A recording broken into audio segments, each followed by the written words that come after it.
I used to go to church, but the church didn't quench my thirst. Mama taught me to put God first, but she never tried to block my search. I was curious, young but serious. Why is religion so mysterious? Why is black life so hard? They say you're not supposed to question God. Well, is it okay to question the pastor? Was it passed down from the slave master? It was only the truth I was after, but I never could get a straight answer, so I couldn't relate to the sermon. Put down the Bible, then I started learning about life. Didn't know where the path would lead, but I had to get off my knees. My way might not be your way, but it's okay, it's alright. Your way might not be my way, but it's okay, it's alright. Welcome to Black History Month. I want to give a warm greetings to all of the members of the community. I want to welcome you all to this space of listening, of enlightenment and learning. Now, for the first time ever, you're going to gain a special insight into the philosophy and opinions of one of the greatest men to have ever walked this earth. So we've been celebrating a remarkable life and legacy over the past 31 days, bringing you the resurrection of Marcus Mosiah Garvey, a series which is presented by me, Jermaine Brown. The shows feature 31 brothers from across our community, all chosen to resurrect different speeches, articles, and essays of the Right Excellent Honourable Marcus Mosiah Garvey. Now, before we get into today's main speech, here's some important information you just need to know about the man and his movement. Yeah? The myth, the legend. The Right Excellent Honourable Marcus Mosiah Garvey was the founder and organizer of the largest independent black movement in the world, the Universal Negro Improvement Association and the African Communities League. And at the heights of success, the organization had a worldwide membership of over 11 million subscribed members. Now, this was an excellent feat when we consider that this happened at a time of no smartphones, no internet, and in the midst of 2 world wars. Yet he dared to travel the world, even to non-English speaking regions, spreading his message of unity, self-love, and empowerment. Now, this was during a time it was particularly dangerous for black men and women to even wander outside of their own homes. But these factors did not stop the man and the movement, for he had at his disposal an unmatched confidence. He did not fear failure. He did not care about the laughter and ridicule hurled at him, and he had a fearless passion for the advancement of black people worldwide that fueled his mission. I've learned so much in this short time, and I wonder if you feel the same way. Have you been listening from series 1? If not, be sure to go all the way back and check it all out. In the series so far, we've covered so much important information. We've covered crime and justice, jobs, leadership, self-resilience, emancipation, redemption, unemployment, I am a Negro, riots. Oh man, the list goes on. Marcus Mosiah Garvey was such an honourable man. And this is why we've chosen Marcus Mosiah Garvey, as our Black History Project. Africa's wealth is something that was close to his heart, and it's something that is still a factor today. Listening to this whole series, you can gain more insight into tomorrow. Me, myself, just being a part of the project, I've taken so much truth in the mirror. That was one of his great speeches also, in the mirror of truth. Never mind looking at me in a storm. From these speeches, from these writings, you can gain so much, I don't know, what's the best word to describe it? There's not one. Because any word is too short. Yeah? God, man, and the rule of intelligence. Let me tell you about our own philosophy. You are listening to an Honor Level production featuring the Resurrection of Marcus Mosiah Garvey series. Okay, now this is program 30 of our series, with just one more show to go before the grand finale, as we move towards summing up the work and legacy of the Honourable Marcus Mosiah Garvey. Yesterday, we were reminded to emancipate ourselves, from mental slavery and of the work which the UNIA had done up to 1921. In today's resurrection of the spirit of Marcus Mosiah Garvey, he asks each and every one of us a very important question. The year is 1938, and we travel once again to Toronto, Canada. This time, we are privy to one of the speeches at the very historic UNIA convention. Garvey had hoped that his speeches at the convention in Canada would have made a lasting impression on the delegates and galvanized them towards further action. Can the Negro find his place? That is the title of today's speech, and today's narration is by Mark Hamilton from Birmingham, UK.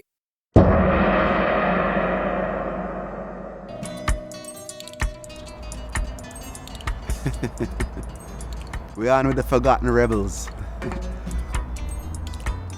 We are coming out of an era of heroes where there was one man to point a finger at, one man to make the statements.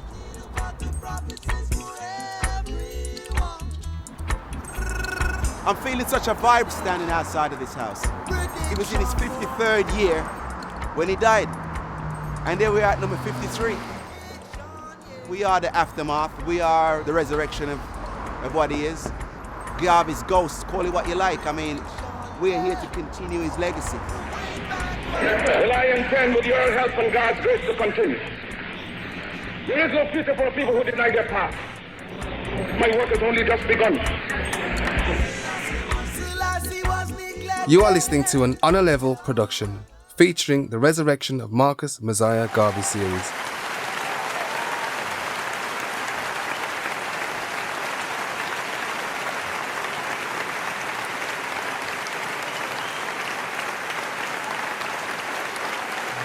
Ladies and gentlemen, I desire to bring to a logical conclusion to the speeches I delivered last Sunday and today, that they may make a lasting impression on those who have heard me. The subject is, can the Negro find his place?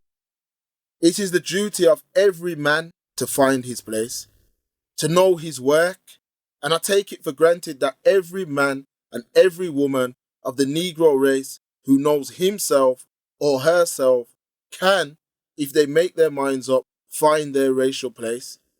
The place of the race is with the members of that race. For us to find and know ourselves has been a great difficulty because untrained as we are, we have been the playthings of other races. When a man makes up his mind for any set or given purpose, it is almost likely that he will achieve that purpose if he continues in the way his mind is made up. That is to say, if you want a thing and you go about it with the determination that would seek it, you will have it. That is individually.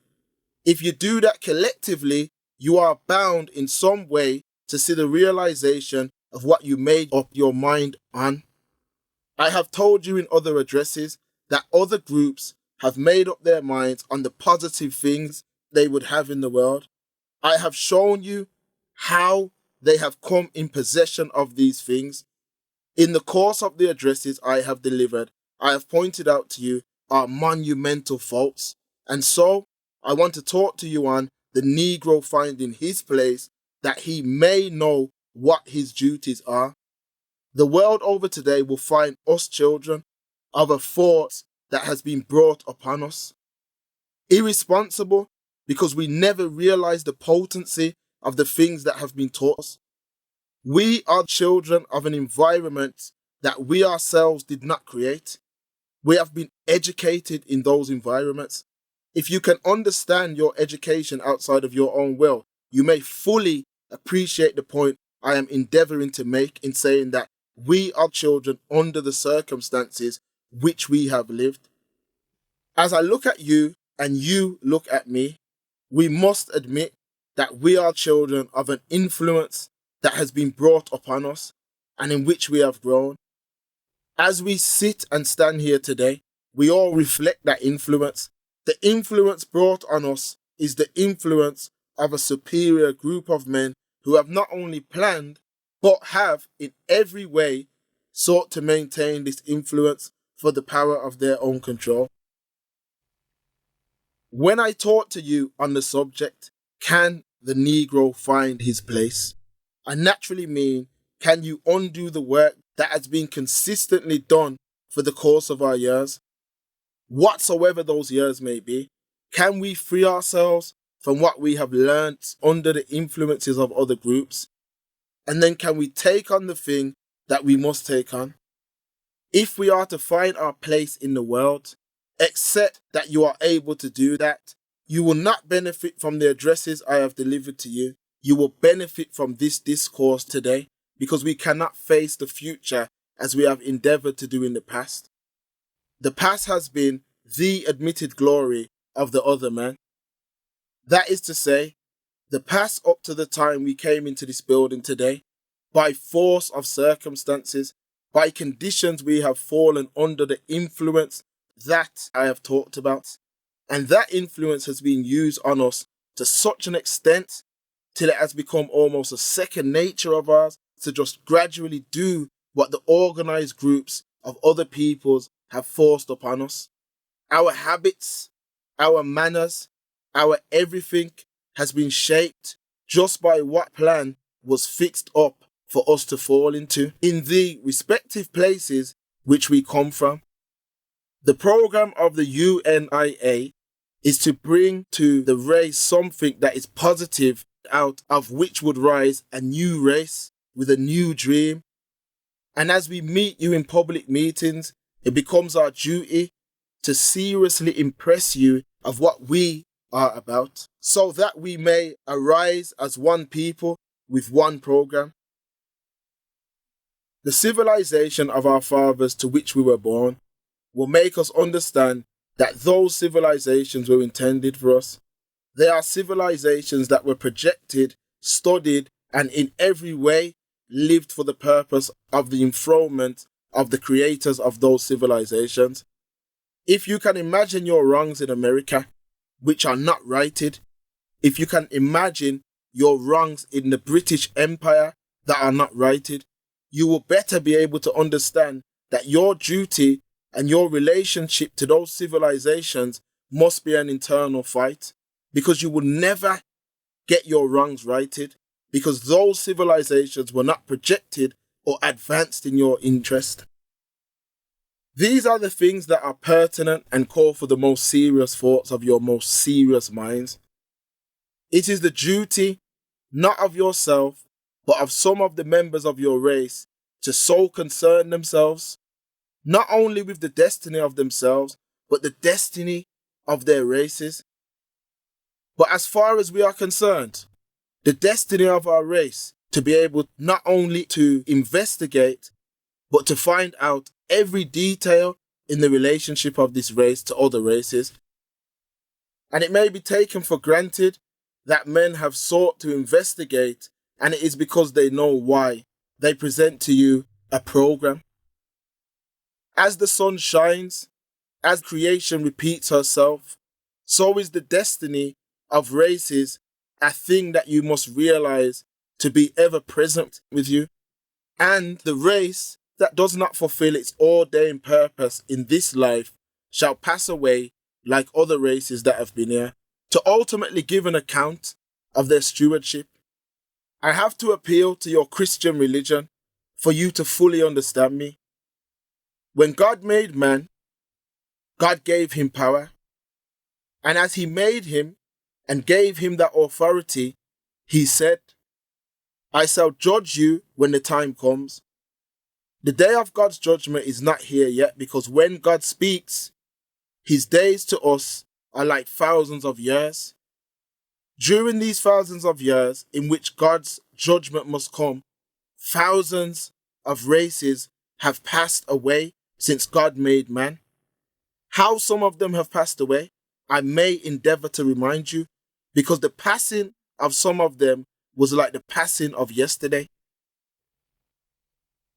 Once upon a time, this great Canadian dominion was peopled by a different race, as well as the North American continent. A race by its behavior, by its thoughts, by everything that was expected of man could not rise to the fulfillment of the requirements of man. Therefore, in meeting man of another race, that man was unable to withstand the grown intelligence of his competitor. And in the rise of the superior intelligence of his competitor, he found his death. One would ask, would God permit that? God made man. God gave man the position of the world. God gave man free thought, which he was to use to protect his individual person and his tribal persons. And God said, I should only judge you when the time comes. Not that I will fight with you to protect the land where you live against the intrusion of another, but would meet you in his judgment. If you can understand then, this great God who rules over all men, in that his one contact with man, as far as his direct interference with him is concerned, is with his judgment and not with his complaint. You will understand why we have wars and rumors of wars, and the world still goes on. If you can appreciate these truths, which as plain as the stars that shine upon us at night, you will be able to find your place in the world. A race's place in the world is independent from that of any other race, because God made you as a race when he made man. If God intended that we should mix and lose our identity, why should he have originally made you separate and distinct from the other man? Remember that the actions of man are not the actions of God, and we shall never know the actions of God until we reach our judgment.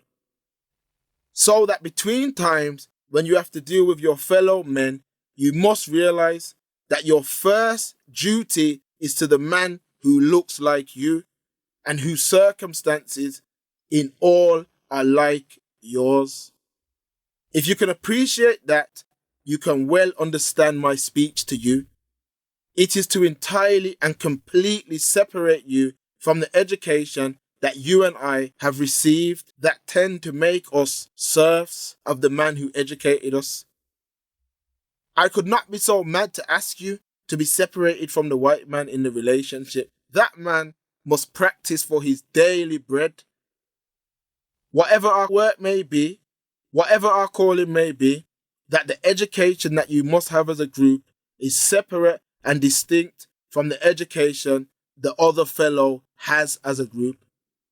The education of the other man seeks to form not only his social customs, not only his economic and industrial behavior, but his education seeks to place under his control every other being.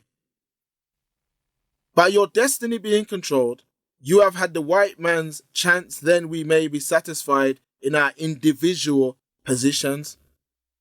But can you show me the Negro who is satisfied in 1900, who you genuinely find satisfied in 1910 and in 1920?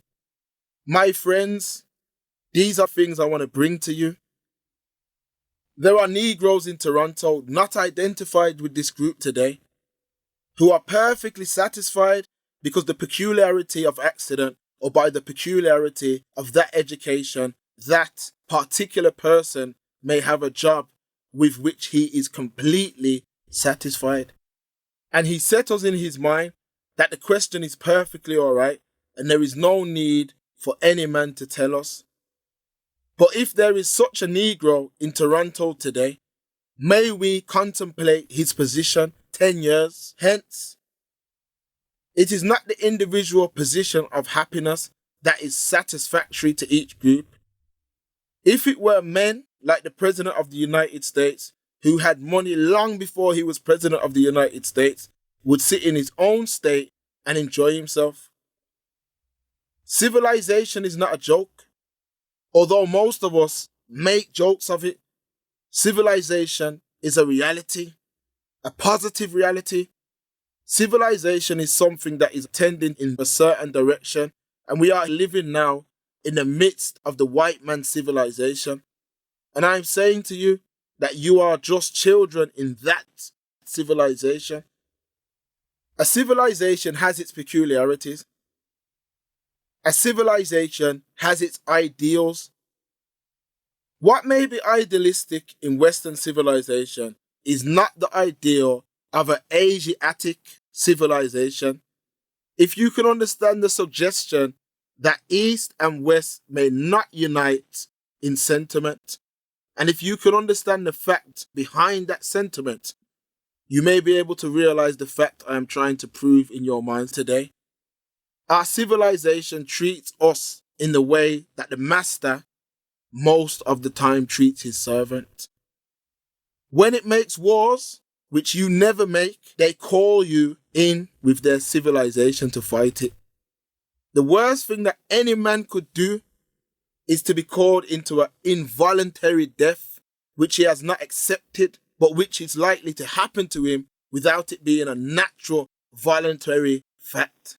Therefore, when you are called in by conscription laws, you are only called in by a particular civilization that laid down the dictum.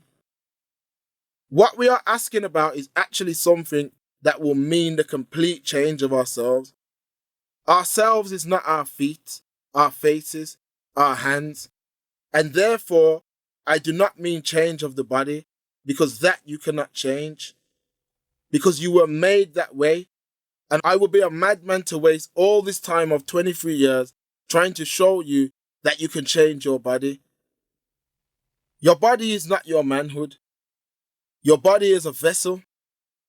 A vessel is something that holds something else. The real man is not the physical makeup of an individual. The real man is the mind of the man. And as the man thinketh, so is he. The thing I'm asking you to change is your mind. I have a hard job to do. Hard as it is, my work cannot be accomplished until you have accepted the suggestion that your mind must be changed. Your mind must enable you to see the danger of civilization. Your mind must enable you to see that with all civilizations existing today, you have not created any. You know your troubles in Canada. You know your troubles in America. We know our troubles in the British Empire. They shall always be troubles until we have gotten from under those peculiar civilizations that have been engineered and brought to us. I have said before, and I may emphasize again, the whole system of the United States government is based upon its constitution. The Constitution of the United States was written long before a Negro was ever freed to be called a citizen of the United States. And that civilization of America has gone in keeping with the Constitution. So you will realize that in America, the civilization that exists is not yours. In Canada, the Constitution of this free state was written long before a Negro was ever dreamt of, and that Constitution continues today. It is evident that you are not part of the Constitution. What is government? Government is only an executive desire on the part of the society that form the population of the country to so act on the people's behalf, and the government is always based upon the constitution of the society that makes up the country. The leaders get together and write the constitution for the people. And as of America and as of Canada, so of all the systems of civilization that control you, these are the only ways that sensible people can look at things. Anything that is settled can find a dutiful follower. The civilization that we are talking about expresses itself in many ways, as you know.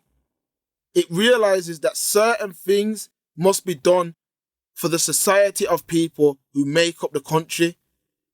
In this respect, a citizen of the cooperative body might get sick and he must be made well, and so that civilization established the medical profession. In another order of the society, the people will get into trouble, and so the civilization decides that in cases of disputes, we will have a trained lawyer to go between them, and then they present the case to the court. And so the civilization orders a system of law. When you talk to a man as a leader, you must understand what a leader means. A man who has been trained in the civilization of the other fellow is not a leader of his people. A Negro leader does not mean a man who is probably a Negro and is trying to bring the people in under him. It surely does not mean that. A Negro leader means a man who has nothing else in his head than what concerns the Negro and leading the Negro towards it.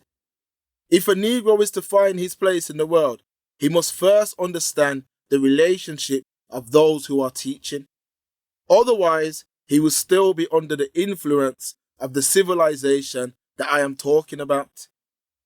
It is pitiable, but it is a fact that we are in this condition. If you can understand the almighty force of the white man, you will know that he represents a terrible force in the world, a force that has been made by his superior intelligence, his sciences, his arts, his engineering is a terror to the man who has done nothing yet. If you can contemplate these things and realize that your civilization must go beyond him, you can understand what I am talking about. Your civilization must project a thought in the world, and if you are to be people that we want you to be, you will have to surpass what man has done by doing what you can do.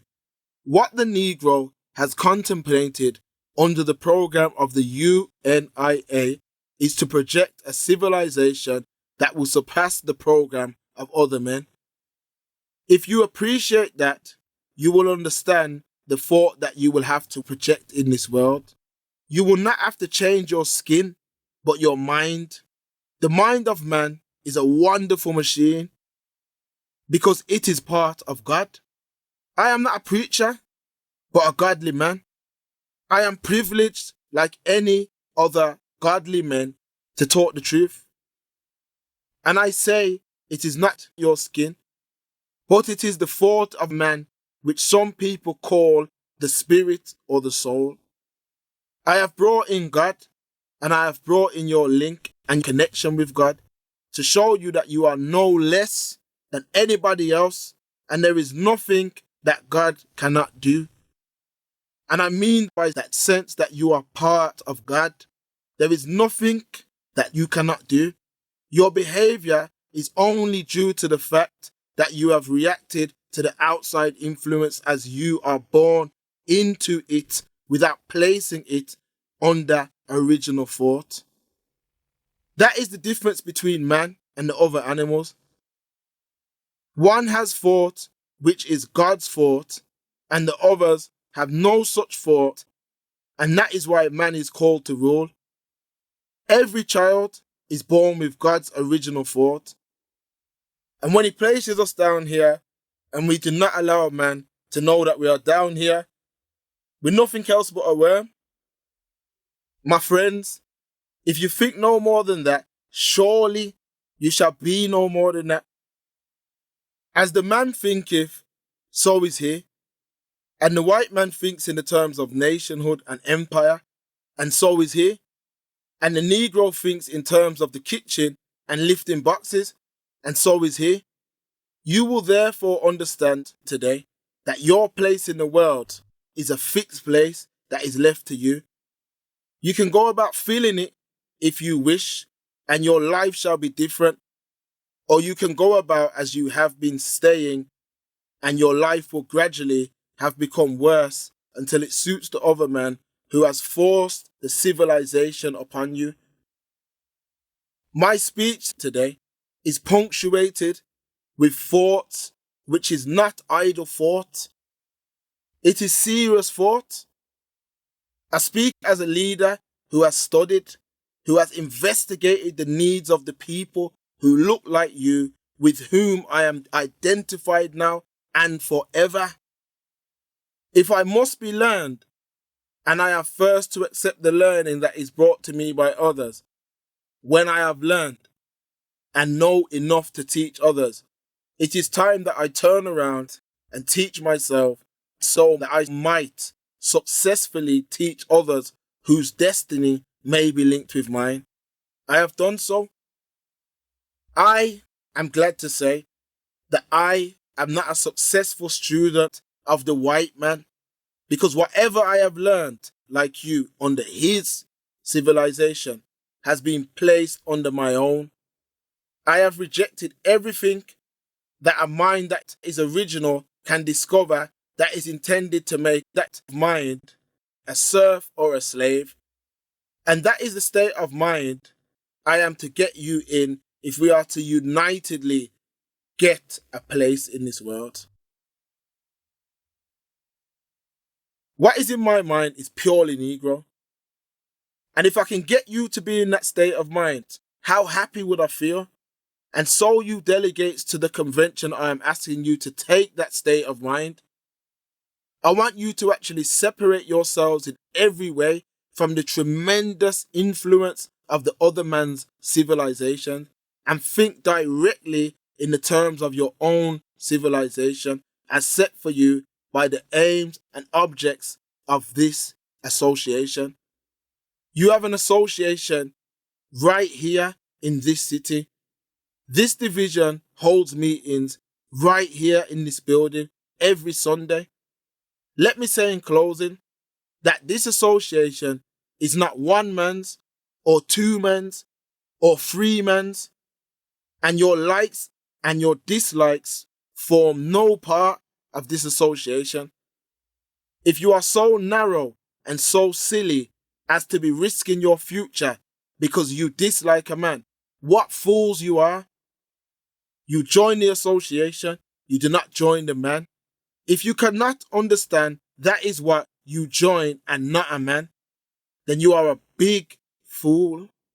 When I am dead, as I shall be dead, and all of you shall be dead, the UNIA shall still go on. So whether you like me or not, from the physical point of view, that's not the question. So I have given you the ideals of the association today, and I hope it will rest with you.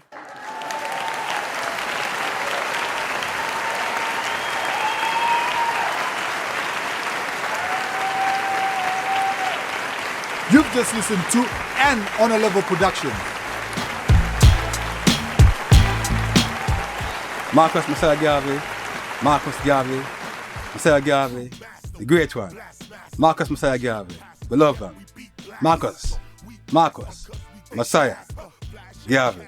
Ass don't matter. We got special vision, and all you youngins looking to get ahead in life, you better listen. TEACHA, the teacher, giving you what you need today. What you need today, what you need to know is that there's more to life, man, than chasing hoes. Y'all know they not in love with you. Just follow life's outcome willingly. That's FLOW. Am I coming through? Can you see us? This style is the freest, but don't try to be us. Try to be you, then you can be us. And in my older age, you can then lead us. Ashes be ashes and dust be dust. I be hip hopping and that we trust. We cuss, but still the world needs us. I can hear the whole world yelling, free us! But they can't see us, cause there were no J's in Hebrew. Jesus is pronounced as he's us. He's us. And it's that awakening that will free us. Yes, it's a must we discuss. He's us. Yeah. And his love is based on trust. He's us. When you're low and need a little pick me up, say he's us. Can the Negro find his place? You've just been listening to today's speech, which Garvey asked an important question. Can the Negro find his place? This was originally delivered by himself on August 14th, 1938. Now this concludes day 30, and we want to thank Mark Hamilton for today's resurrection. Mark Hamilton is a podcaster, social commentator on the popular The Express Truth Show, broadcasting weekly on YouTube, iTunes, and Spotify. He's also a filmmaker and entrepreneur. Mark says, growing up, Marcus Garvey's ideology was something my dad would teach me and my sisters. So when I was asked to take part in the project, it only made sense. To me, Marcus Garvey means a lot because he made his purpose to be the change that other black people needed, and it benefited me because luckily, my father and grandfather were some of those black people who appreciated this work, which gratefully influenced my upbringing. We welcome your comments, opinions, and feedback on the Resurrection of Marcus Mosiah Garvey series so far. Should you wish to share with us, you can by email on onalevel@hotmail.co.uk. That's on-a-level@hotmail.co.uk. Throughout the series, we're paying homage to the right, excellent, honourable Marcus Mosiah Garvey. As it's Black History Month, it's all about celebration. So join me to give a well-deserved shouting to Marcus Garvey's parents, Mama Sarah Jane Richards and Pops Marcus Garvey Sr. Babylon, your throne gone down, down, down. Babylon, your throne gone down. Babylon, your throne gone. We also want to pay homage to the esteemed ancestors who paved the way for Marcus to appear on the world stage. Babylon, your throne gone down. We also pay homage and gratitude to the graduates of the African School of Philosophy and all of the founding members and supporters of the UNIA. Babylon, your throne gone down. And last but not least, we pay homage and special tribute to his esteemed wife, Amy Jakes Garvey, who was a formidable leader in her own right. Mrs. Garvey kept her husband's legacy alive, and it is partly because of her loving efforts that we can share this groundbreaking historical series with you today. Singing.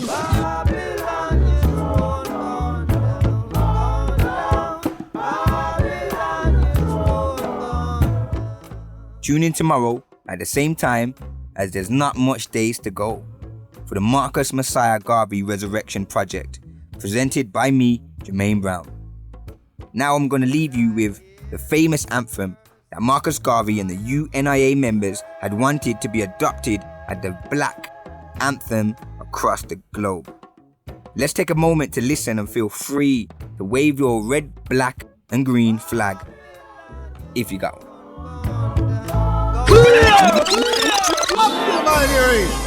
You can accomplish what you will.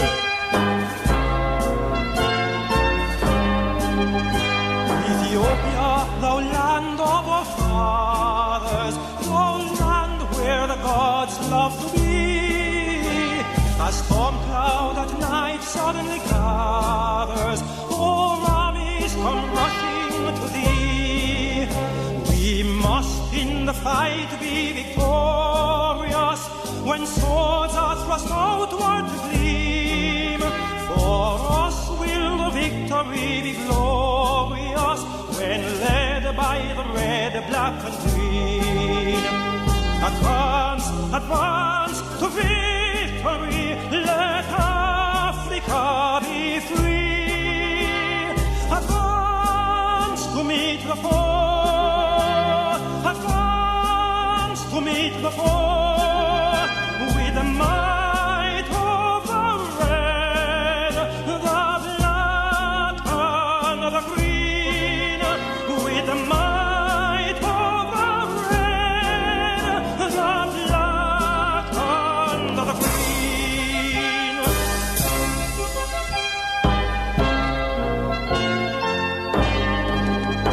O Jehovah, thou God of the ages, grant unto our sons that need the wisdom thou gave to thy sages when Israel was sore in need.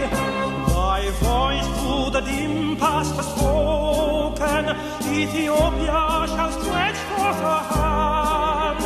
By thee shall all fetters curse be broken, and heaven bless our dear motherland. Advance, advance.